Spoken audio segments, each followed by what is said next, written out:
सुन रहे हैं संदीप सुमन को। जियात हमरा जान गे आबो तू चैन से, जियात हमरा जान गे आबो तू चैन से। नहीं तो हम के मर जबा, नहीं तो हम के मर जबा जुदाई केन से। जियात हमरा जान गे आबो तू चैन से, जियात हमरा जान गे आबो तू चैन से। जियात हमरा जान गे आबो तू चैन से। दिल त तोर बेकेला अब की तोर बैगे लागैया जान हमार लाके तू छोड़ बैगे, तू छोड़ बैगे। दिल त तोर बेकेला अब की तोर बैगे लागैया जान हमार लाके तू छोड़ बैगे।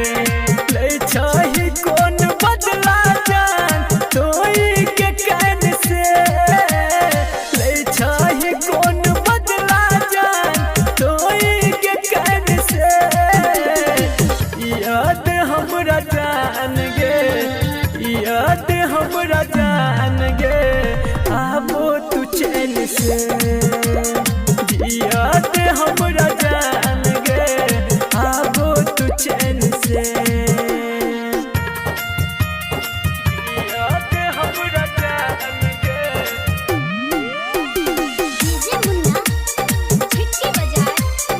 आबो तू चैन से। रहियै पहले दीवाना अब कहै छ हमरा पागल गे। याद करे उ दिन रह छलही हमरा ला जागल गे, जागल गे। रहियै पहले दीवाना अब कहै छ हमरा पागल गे। याद करे उ दिन रह छलही हमरा ला जागल गे। राइटर विकेश संदीप ला रह छला बेचैन से, राइटर विकेश संदीप ला रह छला बेचैन से। जियात हमरा जान गे, जियात हमरा जान गे आबो तू चैन से। जियात हमरा जान गे आबो तू चैन से।